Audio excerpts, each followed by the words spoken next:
Are you crazy? Or are you just mad?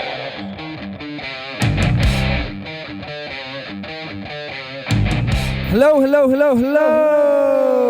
And welcome to the Mad Musicians Against Depression podcast, where we discuss the latest news, research and hot topics surrounding mental health. I'm Thomas Maher, and I'm joined in studio by my beautiful co-host, award-winning singer, songwriter and presenter, Indiraa. Hello. Did you know I'm Thomas Maher? Yeah, you probably did. Anyway, so here I am on my own without the wonderful Indiraa, because as you know, if you've been listening last week, she is in rehab. She's obviously done 1 week, but done more than 1 week now. She's come 2 weeks. I'm going to go see her again today, which is Sunday, and it's the 27th of October. Yeah. So happy Halloween to everybody. Hope you're doing something very ghoulish. Either yesterday or today. There's always time, isn't there? So yeah, for any of you who didn't listen in on last week's episode, our lovely, beautiful host Indiraa is not with us for the next 2 weeks now, because she's already done 1 week in rehab. It's her second week. She self-admitted it. She's admitted a lot of things to herself. But no, she admitted herself into rehab 2 weeks ago, almost. And I saw her last week because she was allowed a visitation. Not that type of visitation, not like from Our Lady or Jesus Christ or St. Michael or Paul, Vincent Joseph or whatever. We do have a Paul though, Paul Chalice, but he's not a saint. Well, he probably is actually a saint, over St. Bernard. So I went to see her, and she's very well, in fact. She's very well. She found the first week very hard, obviously, because, you know, the first week's always going to be the hardest thing. Is the induction and the realisation of what you've done to be there in the first place, and then obviously the impact it has of you being there. But she doesn't have access to her mobile phone, which is a good thing. So she was quite isolated for the first week. She'd no use to the phone. She still hasn't.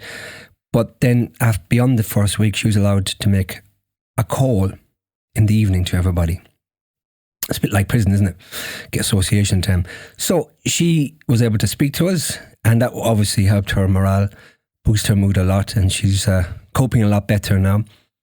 She sends her love, her best wishes in regards to everybody out there, all our listeners, and she says that she can't wait to get back on the show, back in the hot seat, and to irritate me again. I like being irritated by her, so it's fine. And she'll be back soon. And for all you listeners who emailed us, a few of you did, with your best wishes, thank you so much. I will pass them on to Indiraa today when I see her, and I'll have another update for you next week on how she's been doing on her second week. Righty-ho. So, on today's episodes, as usual, we're here on the Mad Pod podcast, episode 27, season 1. So, I have picked some latest articles, interesting ones. I've read through them all, and of course, as usual, all the links will be included in the show notes. You can read through them yourself. We summarise them now, so we just keep it short and sweet. And if you want to read through the whole thing yourself, obviously the links will be enclosed, and you can do that. You can knock yourself out. All right. So today we have all by me, because Indiraa won't be reciting anything. So number 1, sleep expert shares worst thing you can do if you find yourself waking up in the night. Okay, but the worst thing. Okay. Then we have 13 powerful therapy one-liners everyone needs to hear. Number 2, that is. That's interesting. And then we have how learning to reparent yourself can benefit your mental health. That's a very interesting one, guys. I totally recommend opening up the link and going through that in depth. It's a really good article. And then, the last but not least, the 9 best foods to soothe seasonal depression according to a nutritionist. Whoa! Did you know that? No, but you're going to find out if you read it, and I would summarize it so you'll know. Excuse me, I got a bit of a cough. And we have a UFO, which we always do, don't we? And it is called US government has secret majestic task force. It knows about every alien encounter. Do you believe it? It knows about every alien encounter. They don't know about my encounters, do they? No, and there have been close ones as well. Okay. Tom, keep your jokes to yourself. You're not funny, mate. All right, here we go. So, the sleeping one. Let's have it. So, according to sleep experts, using electronic devices like smartphones, tablets, or computers right before bed is among the worst habits for sleep quality. The blue light emitted by these screens disrupts melatonin production and keeps the brain alert, making it harder to fall asleep quickly and stay asleep throughout the night.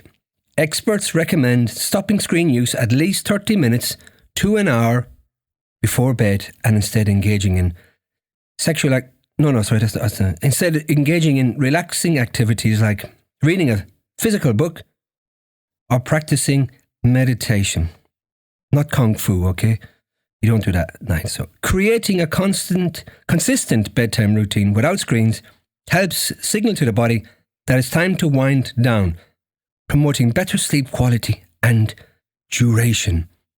Additionally, other activities to avoid close to bedtime include consuming caffeine, eating large meals, so no KFC, no McDonald's, no eat all you can something or other, and doing strenuous exercise.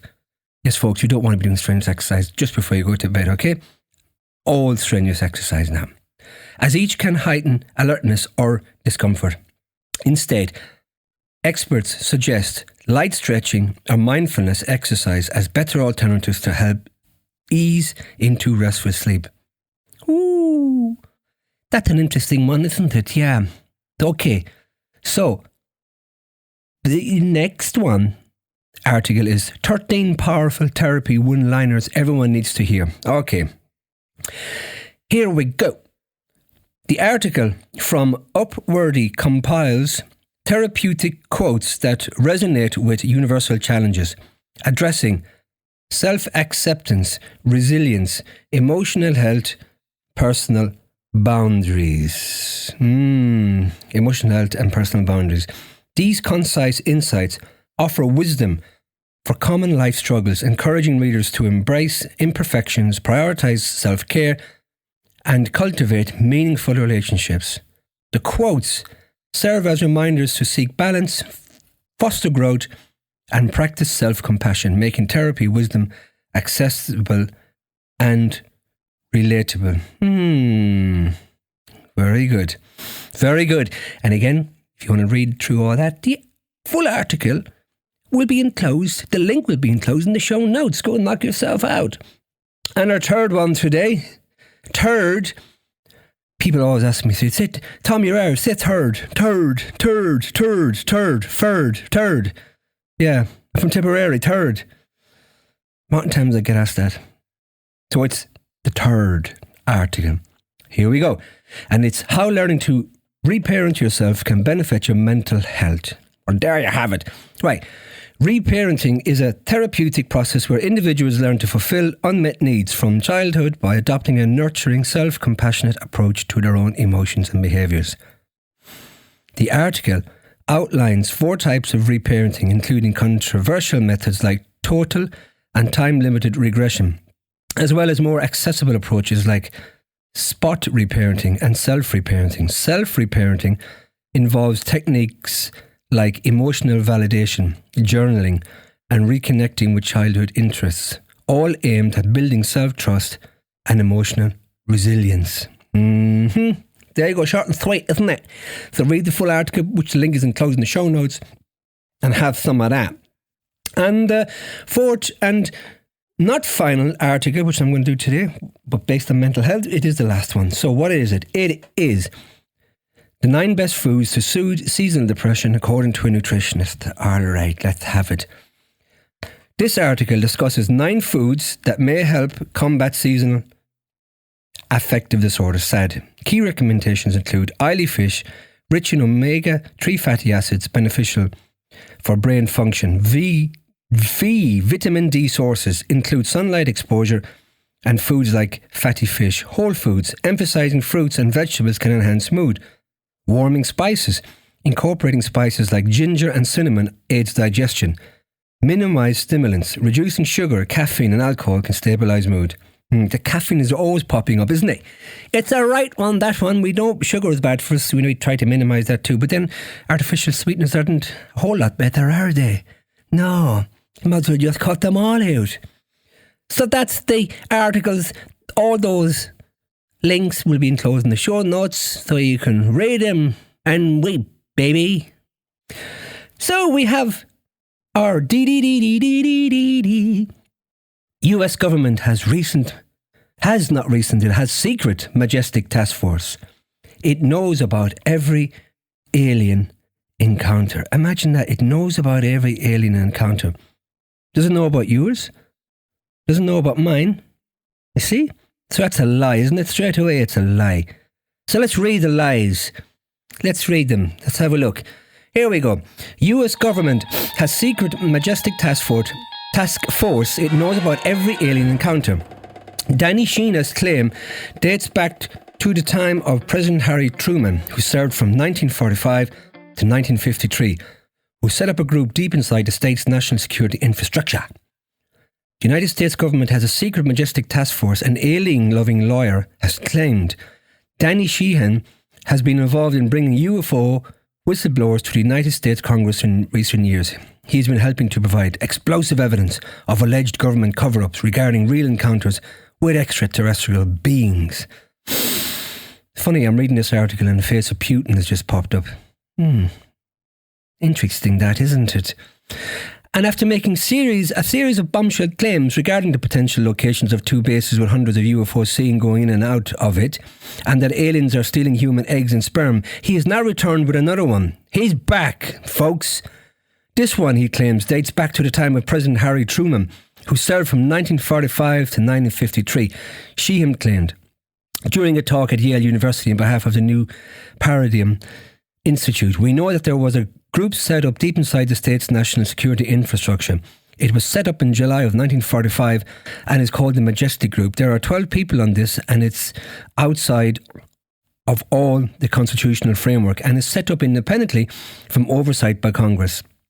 What's happened is that private aerospace corporations from these downed UFOs, and they are attempting to back engineer this technology to make weapons out of it, not to provide alternative energy sources for people, because they view it will disrupt industries. Now, this majestic task force has been continuing to conceal this information. Although Sheehan claims the group is real, the Majestic 12 group first appeared in allegedly falsified documents circulated in 1987 by British ufologist Timothy Good, and it has become a go-to claim from many conspiracy theorists. However, there are several declassified Freedom of Information request documents on the US government's Reagan Library page from people demanding proof of the Majestic 12. One such request shows a person who sent in a UFO newsletter talking about it and then asking whether or not it's true.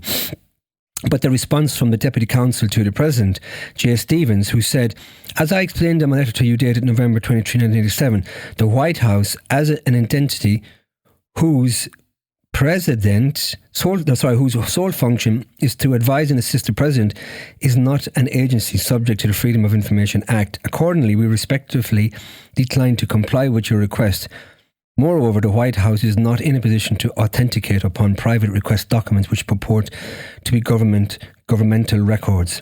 The White House records of prior administrations are stored at private libraries or at the National Archives and Records Administration.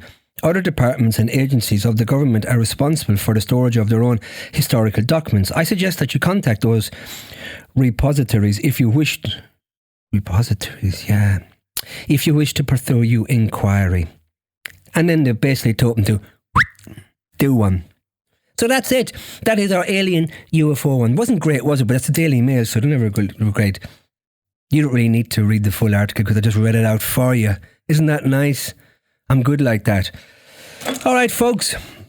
I need to close up shop here because I'm off to see the wonderful nutty Indiraa, because our visiting hours start from 3 o'clock, so it's about a half an hour drive. So I'm going there with her bestie friend, Dr. Paul Chalice, and he's bringing the king. Yes, he's bringing the king. And by the king, I mean King Charles, Rafa. Yeah, she doesn't know that. It's going to be a surprise for her. Though he is filthy. Mr. Chalice brought him out for a walk in the fields, and he's absolutely filthy, and he's going to be getting in the back of the car. Imagine. This is not my car. That's all I can say. Okay, folks. Till the next time, when I come back next week, I'll have another update on Indiraa. And I wish you all a great Halloween. And don't do something great. Do something magical. Magical. Over and out. Well, folks, on that note, that's where we're going to leave it for today. Hope you've enjoyed the show as much as we have. And we look forward to bringing you more of the latest news and hot topics surrounding mental health on our next show. Remember, new episodes of the Mad Podcast drop every Sunday at 6 p.m. Episodes are available to listen to on Spotify, Apple Music, and of course, the Musicians Against Depression website, an online toolbox that contains a wealth of information, essential reading, and links relating to mental health. As always, if you or someone you know would like to join the conversation, either in studio or remotely, email us at musiciansagainstdepression@gmail.com or visit the MAD website at www.musiciansagainstdepression.uk for further info. All links, including social media, are provided in the show notes. And remember, no problem in life is insurmountable, and help is just a conversation away. Until the next time, from myself and the wonderful Indiraa, Take care.